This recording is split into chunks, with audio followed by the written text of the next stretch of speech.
Ikut lewurung secara uruh mula kerja hana menjaga thagai yang berarti hana takzim, kerja hana mempelihara thagai, kerja hana menghormat thagai.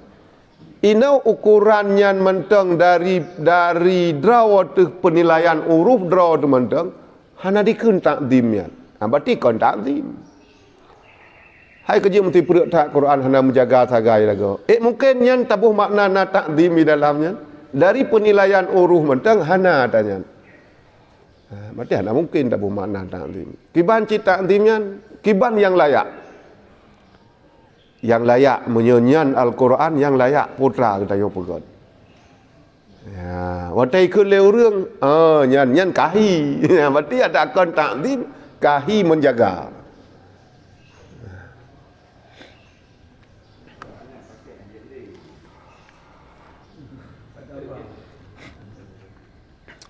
Tut na yang jut na yang han. Ya, na yang pegah geyo peduk pada tempat mayang, na yang pegah na cino tentang masalah cara memelihara Al-Quran. Nah, orang yang nikah na le tinggi yang tatut hanjut na kasat untuk istihza. Sebab tutnya istihza yang tersungguh. Tatut istihza yang tersungguh bakalnya istihza. Orang pakai getut lah neraka, pakai kepoh-poh mentang. Karena istihza ke ahli neraka. Maka getut. Nanti kan jiat siksa pun macam tut. Tak lah higo-higo kan siksa cit. Tak buat ukai-ukai kan siksa cit. Tak kerut tak kok ba ulai je. Kepoh betut.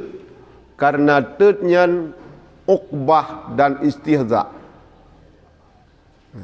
Jadi baktut nyan gecok ke masalah.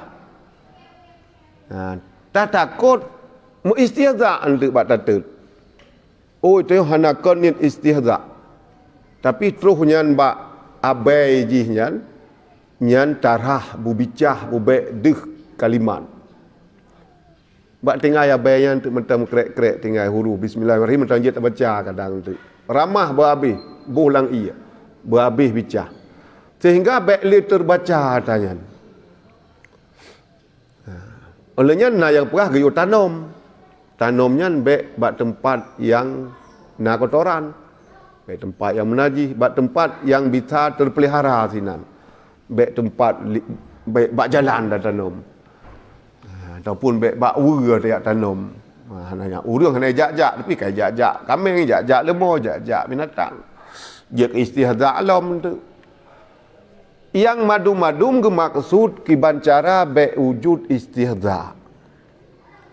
Kajian tu nah sebahagian yang pegah untuk tamang bak uruf, punya uruf hana dianggap istihza untuk memelihara yang kak lagi petunjuk urufnya.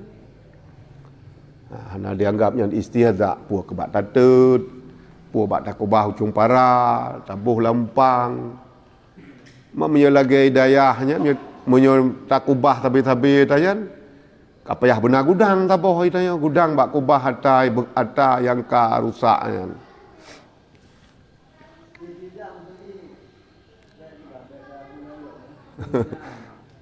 Istihza'nya na tajid keroi ji. Dalam pekerjaan istihza'nya hana kasat ji. Tapi diri pekerjaan menunjuki na istihza'.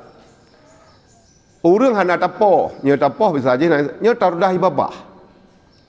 Hana ada pegah istihza, tapi rudai babahnya lebih istihza daripada apa. Jadi lebih hina. Sang urangnya kalau lagi bangki, tem rumpok, tem rudai babah. Dumnan menjijikkan. Itu nyok koro ya tanya.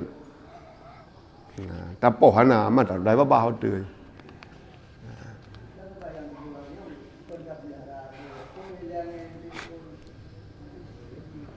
Yang tak pegah saja. Menyo memang itanya cibekna ju istihza yang kita pegahnya ya Allah kon istihza yang lum punya tapi untuk lu jaga hana cara lain nyolong tanam no ijak uri belu long gantung cung parai anomian ikoh talawa tanuk peduk bak tempat nak ta jaga kesucian karena kan wajib suci cimantang kan je tak peduk lang tempat menaji tak pasal lang mon lagi habanya cinta lang mon jan kai beluh-beluh iwan tu. Jadi tetut punya memang tapi baikna wajah istihza. Nah ukur tentang pelihara Al-Quran ukur tu.